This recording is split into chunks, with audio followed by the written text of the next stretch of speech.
I'm gonna call the Planning and Finance, not the Planning and Finance, Planning and Development Committee to order. Miss Jessie, would you please go over all of these items at one time for us, please? They're pretty straightforward. Yes, sir. The first item is a request to rezone TMS number 137-0901-010, located at 733 Central Avenue, totaling approximately 0.23 acres and owned by Jean Clark Haygood from GR5 General Residential, 5 units per acre, to NB Neighborhood Business. This is in Council District 1. Planning Commission held a public hearing and made a recommendation for approval at their meeting on October 16th, 2023. As you can see, this property is, there's lots of neighborhood business in the general vicinity. Item B is proposed amendment to the Unified Development Ordinance, Chapter 13, Administration and Procedures, Section 13.3.3, Board of Zoning Appeals. Planning Commission held a public hearing and made a recommendation for approval at their meeting on October 16th, 2023. This was a section that we realized after we changed the number of members from 5 to 7 that we no longer needed, because it would just be the standard majority vote would be the vote rather than needing a separate vote. So so that all that does is take out that section that's no longer needed. So it'll refer back to the section for all of the boards and commissions. Item C is proposed amendment to the Town of Somerville Code of Ordinances, Chapter 20, Planning and Development, Article 3, Development Standards, Section 20-72, Bicycle and Pedestrian Advisory Committee. Planning Commission held a public hearing and made a recommendation for approval at their meeting on October 16th, 2023. And this just changes the term limits of the BPAC committee from 2 years to 3 years, just like every other board and commission. So it just brings it in line with every other board and commission. And then the final item is approval of a site plan for the changes to 823 West 5th North Street, Dorchester County Coroner's Office. This is zone PL, so town council has to review the site plan because setbacks and all that is set by council's approval. And it's just basically going with their master plan that was approved by the county when they did their planning documentation. Thank you. Any questions? No questions. A motion that we approve 2A, B, C, and D. To send the full council To send it for council. And I'll second that. with a recommendation for approval. Yes. All in that's my favor? Motion. Aye. Aye. Any nays? Nope. Motion to adjourn. So moved. Second. All in favor? Aye. Thank you.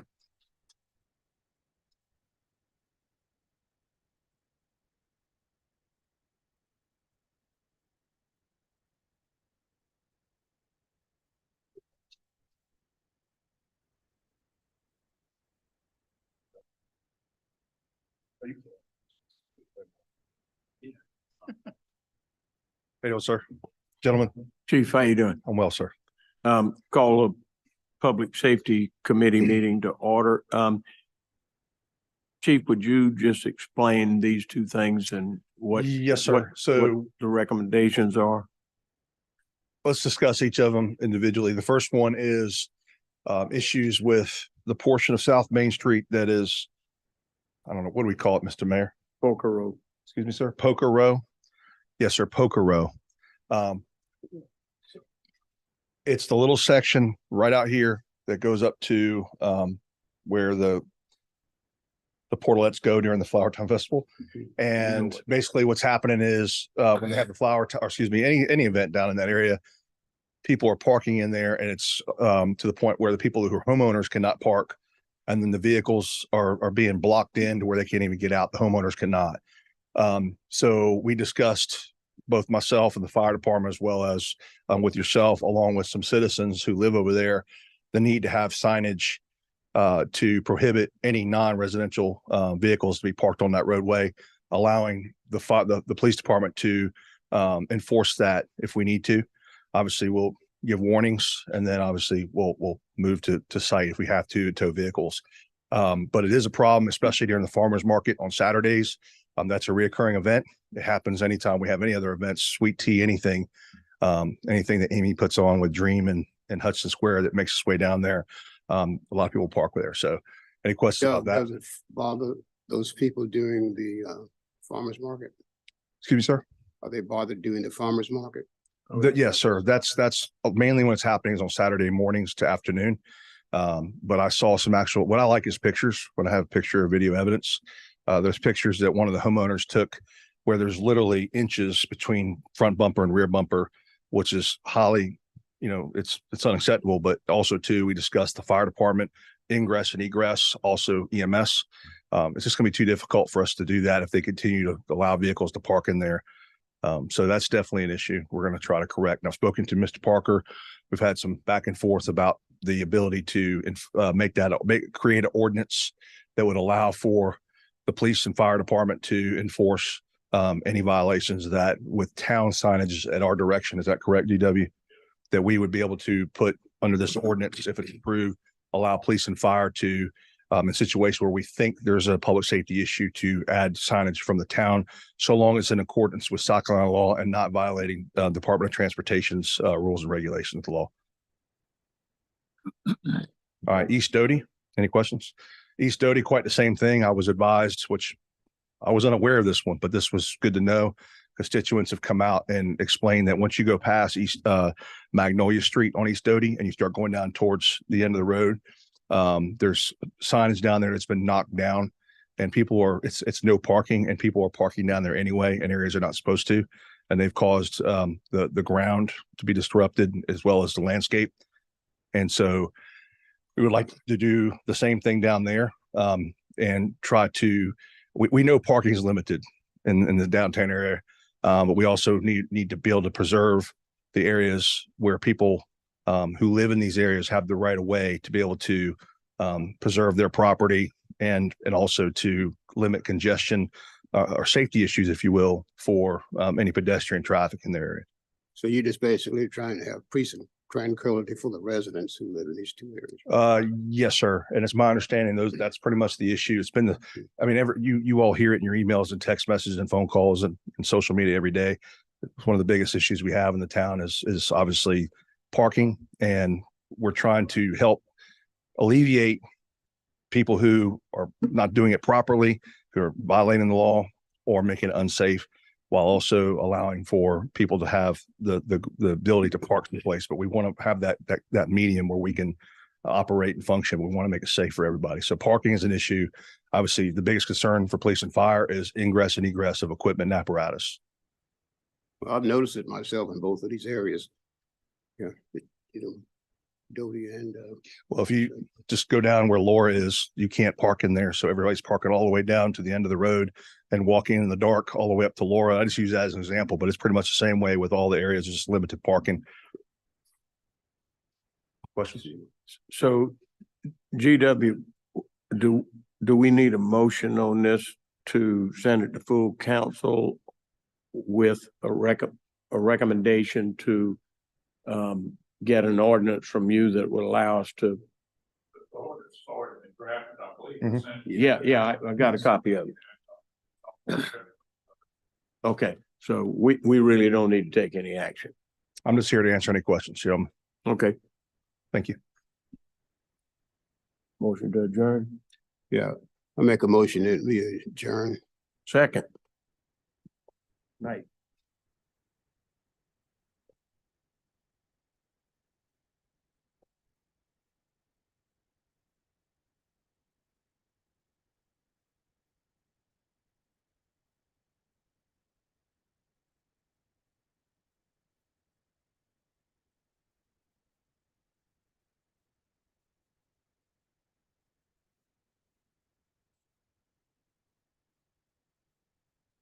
The first item is a discussion of a new signal at Central Avenue, White Gables Drive, and some additional stop signs. I think this is generated by one of the members of the committee. Yeah, have you had an opportunity to look into that at all? So there was a traffic impact analysis for the signal back in 2020, 2021 for the new townhomes being built up front. At that time, it was borderline whether it was warranted or not. What I would recommend is when those townhouses are occupied, maybe ask DOT to conduct another warrant study to see if one will be warranted there. I've not looked into the additional stop signs. Okay, How long does it usually take for DOT to start a study when you ask them? 2-3 months. Before they even start, correct? It depends on the workload, but yeah. What's the completion date of like the first phase of these apartments that are going in? Do you, I don't. Jesse, want do to you know that? Yes, Oh. they're in process, but they're all on construction. I would think in the next 12 to 18 months, they'd be completed. and at this point in time, because the traffic impact analysis did not warrant it based on the developer, it would be at the expense of the town to install the light? Yes.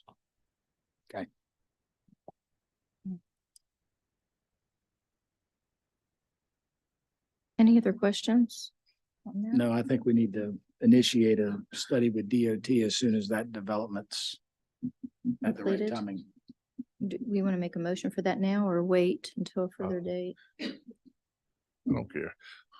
Well, I mean, I'm asking you. I don't know if we need to make a motion on that now. But I don't think, we'll just ask staff for that direction, Okay, move in that direction. all right. Okay, our next item. Discussion and consideration of lowering speed limit on Waring Street from Simmons Avenue to Noisette Row from 25 miles per hour to 15 and renaming it Waring Lane. And Mr. Cornett, I appreciate you meeting us out there with the property owner today. Your field review said that lowering it to 15 is probably not warranted.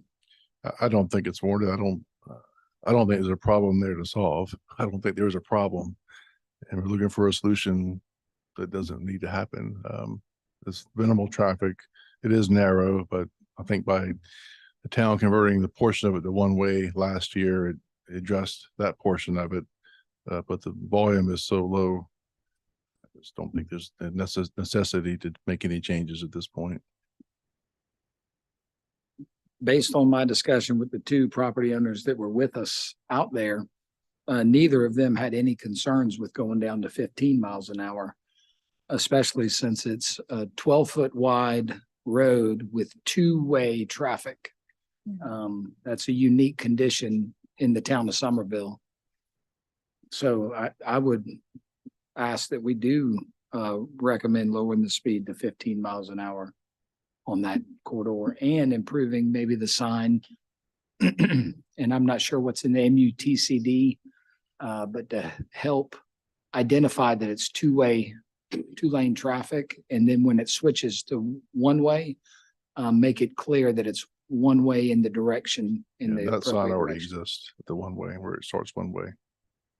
Well, I think the wording was One way only, begins one way. begins one way. Right. It was a little confusing even for me. And I'm not sure what it says coming off of, what's that street that's in between that they come out to turn Tallow. left or right? I'm sorry. Tallow. Tell it. Yeah, I mean, I don't know if there's something there. It just seems to me like right there should be some type of sign that's one way that way, two ways that way. But we both experienced two vehicles.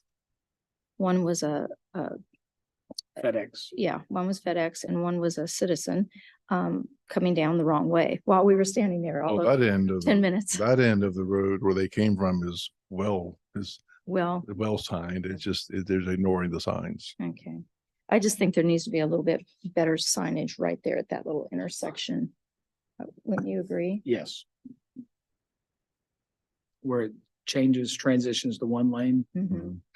Well, coming out of the intersection, you can go either direction. You Correct. can go left or right, But so you- it doesn't really matter. You're right. I feel like there should be an arrow or something. Yeah, I know, that's what I because feel It too. just says begins one way, but it doesn't tell you, it's a regulatory sign. but it One-way doesn't- traffic only, is that something that they have Yeah, we'll look into seen it. other places? Okay, I think I've seen that one-way traffic only. Just a little more clear. Okay, otherwise I think that lowering the speed limit might help a lot with their issue right now, along with that new other street light that you said that's going to be going in soon, will help with the lighting. And then, you know, it's possible that we may go back and look at this after all the rest of those resident houses are built, if there's any other issue. Yeah. Okay, the next one is consideration of traffic study on King Charles Circle for potential stop signs. This is something that I asked to be put on here, and I know that Newington has asked this several times in the past. I know that there's been a study done. The recent study was 2017, correct? Yeah, there was one done. It's for King Charles and Smythe on 2012 and 2017.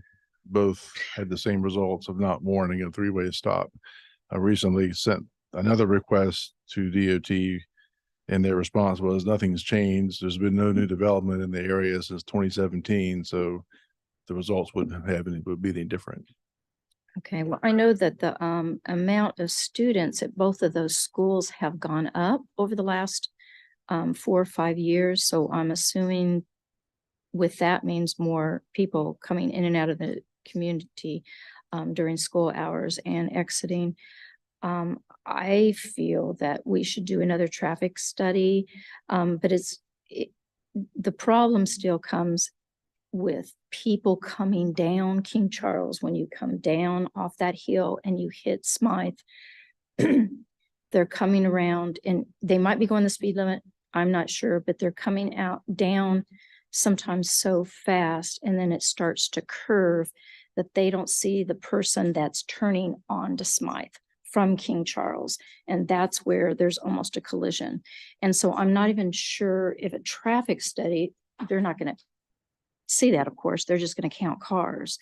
But that's the big issue. And I was asked if there was any way we could just have a stop sign on King Charles on the downside, right at Smythe, and for the people that are coming up King Charles, that they can continue to go straight, or they can make a left cautiously. Like if you do it, you have to do it all ways, or either 2 ways or all ways. I see.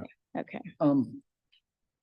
So King Charles Circle is both, in certain portions are town of Somerville Road, certain portions are SCDOT. Right. Is there an opportunity for us to maybe do a swap with SCDOT on some of the lane mileage in Newington so that we can control whether that stop sign goes there? Sure. They'll give you the roads all day. I said road swap. We need the commissioner to help us with that, of Yeah, course. maybe. Yeah, I think there's an opportunity for that. Okay, Okay. I'd like to look into that to see if we can have control over that, because this is a reoccurring comment from the neighborhood. And I think we're doing it in other places successfully. So I'd like to see if there's an opportunity for that. And the other item is, I know we had talked about this a few months ago, is an extra stop sign on the whole stretch of King Charles. The last stop sign I want to say is at, Birdcage. Is that the one you're talking about? well, if we could put one at Birdcage, yes. Because that way, when those people are going around, they're collecting their speed from the last stop sign, and they're starting to go around that corner. And Birdcage would be kind of like an in-between to have them slow down at least, and they know that they have to come to that stop sign. And if We can do whatever y'all want, but I'm gonna explain it again. The stop signs are inappropriate and ineffective for traffic calming. well, it seems to have helped the last stop sign that we put in, which was further down, I'm not sure, and that was about, I want to say 4 or 5 years ago. And it seemed to help over in that area, but then they start gaining up their speed because that King Charles is huge, especially getting around that corner. Is that a motion? Yeah, I can make that motion, I believe, But what's the motion? that we would put a stop sign there. So convert Birdcage and King Charles into a 3-way stop intersection. Yes. I'll second that. Okay, all in favor? Aye. Okay, the last is the ADA accessibility on Short Central. I was with a friend of mine that is in a wheelchair out on Short Central. And she took me around the area and she told me that there's many shops that she can't even get onto the sidewalk. Well, she can get onto the sidewalk on one side only because, you know, it is an older street and I see there's street lights out there, et cetera. But it was there's some things that are just right in the way that she can't get her wheelchair up to the business itself to get into the business because of something right in the way. And one of the items was a trash can. And I'm not sure if we have central, like a spot for the trash can, but it was like smack right in the middle of the walkway. And all I'm asking is that maybe we have someone go out there, walk it, and just visually kind of look to see. Of course, they can take their wheelchairs or, you know, in the middle section, but if they want to go into a business, it's extremely difficult. Right. So perhaps we could just take a look at that more closely. And if we're going to be doing that, just, I know that all of Little Maine was looked at, but there are a couple places that it's a little bit difficult to get your wheelchair up. We can just, do we need to make a motion on that or just? We'll look at it. Yeah. Okay. And that's all. And before making a motion to adjourn, thank you, Russ. Sure. For your service. And I'm sure after all these comments, you're excited about your next opportunity. Yes, Motion to adjourn. thank you very much. And I second that motion. All in favor? Aye.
The Finance Committee meeting is called to order and I'll turn it over to Ms. Rhonda for the Finance Committee report. Good evening, Mr. Mayor, members of council. You have before you the October 31st financial report. On the summary page, this shows we took in right at 1.3 million this month for year to date of 6.6 million. Our expenditures were 3.3 with year to date of just under 14 million. We transferred in right at 292 from hospitality. Our deficit for the month is 1.7 million, for year to date, right at 6 million.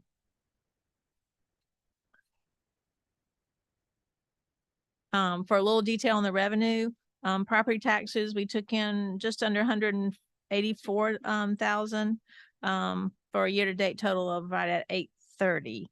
Our other license permits and fees, we took in 380,000 for year to date at 3.1.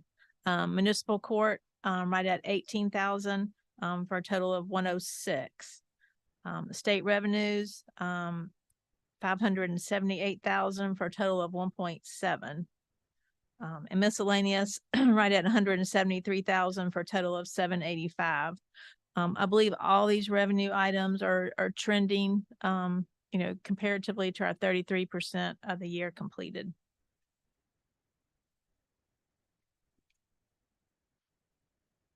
Any questions about that so far? Next, Beth. Next we have impact fees, and this is October, I apologize. There's August left at the headings. We took in roughly 130,000 across all impact fees, both commercial and residential. Year to date for residential, we're at 285,000, commercial 373,000. We had no impact fee expenditures during this particular month. Year to date, we have an excess of 302,000 generated for the year to date.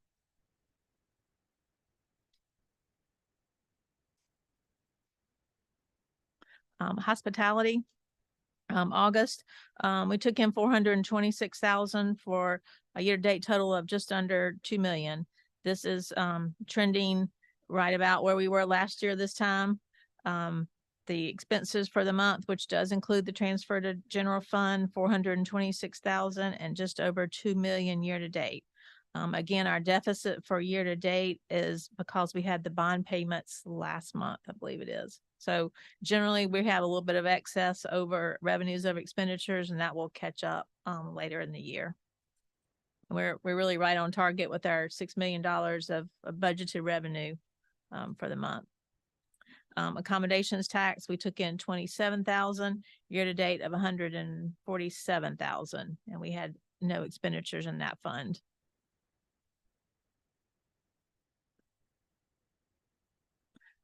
Last one is stormwater. Again, we took in a little bit of tax revenue, just under 3,000, year-to-date 13. Our expenditures for the month were 150,000 and year-to-date just over 600,000. Again, we're trending according to budget with that particular fund, and the majority of our revenues will be here in January and February for stormwater, some in December. Any particular questions, comments, concerns? Thank you all.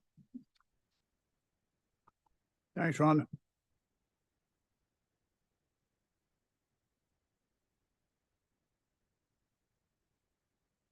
Mr. Mayor, if I could, I would like to ask Ms. Beth to take items 1 through 6 under financial requisitions and read them at one time for approval at one time. If there's no. Make a second. Motion and a second, Mayor, to combine items 1 through 6. He's talking about on the finance committee report, right? Okay. Okay, we got a motion made. We got a second from Aaron. Bob seconded too. Okay, any discussion on this? Okay, if not, all in favor signify. Well, we're gonna let Ms. Beth read it. Yes. Yeah. Aye. Okay. Number 1, authorization to approve the purchase of 5 2024 Ford F-150 pickup trucks, 1 2024 Ford Expedition, and 1 2023 Dodge Durango for $442,653.63 from Santee Automotive. Funds will come from the general fund and are 7 of the previously approved 20 police vehicles on state contract pricing. This request is from the police department. Number 2, authorization to approve the purchase of 115 Glock 47 handguns and accessories from Amchar Wholesale for $72,082.14. Funds will come from the federal drug fund and are on state contract pricing. This request is from the police department. Number 3, authorization to approve the purchase of 135 Safariland mid-ride duty holsters, 135 tactical pistol lights with batteries, and 75 tactical rifle lights with batteries for $43,511.55 from Dana Safety Supply. Funds will come from the federal drug fund and are on state contract pricing. This request is from the police department. Number 4, authorization to approve the purchase of 22 bullet-resistant replacement vests for the SWAT team for $28,764.64 from Shellback Tactical. Funds will come from the federal drug fund, and this is on state contract pricing. The request is from the police department, and a federal JAG grant will reimburse $15,345 to this fund upon receipt of the items. Number 5, authorization to approve the purchase of 20 Motorola in-car video systems and accessories for $141,256 from Motorola Solutions. Funds will come from budgeted general funds and are on state contract pricing. The request is from the police department. And number 6, authorization to approve the purchase of 17 Motorola mobile radios and accessories for $143,791.43 from Motorola Solutions. Funds will come from budgeted general fund and are on state contract pricing. The request is from the police department. Mr. Mayor, I'll make a motion. We approve the 6 items. Second. Motion made and seconded. We approve these 6 items. Any discussion? All those in favor of this signify by raising your right hand, voting aye. Aye. Opposed likewise. The ayes carry. Mr. Mayor, I'd make a motion that we take 6 and 7 to 7 and 8 together. As there are questions about those from the administrator, and that we would vote after that question is answered. Yes, sir, Mr. Mayor, I just want to clarify that these 2 items will be coming from budgeted ARPA funds. We have it listed on the agenda as budgeted general funds. We just wanted to clarify that they are budgeted funds, but it's budgeted ARPA funds. Okay, everybody understand that? Yep. Okay, Terry, you got a motion? I got the motion now. Now this has been clarified. I make a motion that we approve items 7 and 8. Okay, motion made and seconded. Any discussion? If not, all in favor of this signify by raising your right hand, voting aye. Aye. Opposed likewise. The ayes carry. Am I still reading those two? Mr. Mayor, I'd make a motion that we take items 9 through 13 together. And have them read and approved together or not approved. We need to read 7 and 8 first. I guess we can Sure. for the record. Yeah, Yeah. we had them. Yeah. Sorry. All right. Number 7, authorization to approve the purchase of 20 Motorola portable radios and accessories for Somerville Fire and Rescue for radio refresh for $152,783.58 from Motorola Solutions. The funds are capital expenses that will come from budgeted ARPA funds and are on state contract pricing. The request is from Somerville's Public Safety Emergency Communications. And number 8, authorization to approve the purchase of 30 Motorola portable radios and accessories for the Somerville Police Department for radio refresh for $199,889.26 from Motorola Solutions. Funds are capital expenses that will come from budgeted ARPA funds and are on state contract pricing. This request is from Somerville's Public Safety Emergency Communications. And that one already had a motion and a second. We got a motion and a second on that, right? And I'll second, Mr. Councilman Jenkins' motion to loop 9 through 13 together. Okay. Okay, we got a motion and a second on that. Any discussion? 9 through 13. Right. Number 9, authorization to issue a purchase order to Great Southern Water Play in the amount of $276,000 for materials and installation of a splash pad at Doty Park to be paid from budgeted local accommodations tax funds and park impact fees. Note that the town may receive grant funds or donations for this project at a later date that will be used to offset these expenditures, and the request is from the Parks and Recreation Department. Number 10, authorization to issue a purchase order to Somerville CPW in the amount of $67,988.08 for water line and meter installation for the splash pad at Doty Park to be paid from parks impact fees and local accommodations tax funds. Note that the town may receive grant funds or donations for this project at a later date that will be used to offset these expenditures, and the request is from Parks and Recreation Department. Number 11, authorization to issue a change order to IPW in the amount of $3,330 for curb reconfiguration for improvements at Jessen Boat Landing. Funds to come from Oak Brook TIF funds, and the request is from Parks and Rec Department.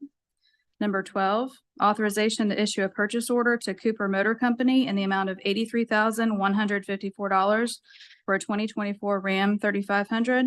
This is on state contract, funds to come from budgeted hospitality tax funds, and the request is from Parks and Rec Department. And number 13, authorization to issue a purchase order to Church Edge Recreation not to exceed $150,000 for improvements to the Wassamasaw Playground. Funds in the amount of $120,000 to come from CDBG funds and $30,000 from Parks and Recreation Development Grant funds. The request is from the Parks and Recreation Department. Okay. Make a motion to move that forward for approval. Second. The motion and a second. Any discussion? I just have one thing to say on the change order. That change order originally came in at $70,000. And Amy negotiated that down to 40, but we were never told or asked about a change order. The 3,300 is simply, we asked for a curb to be shortened.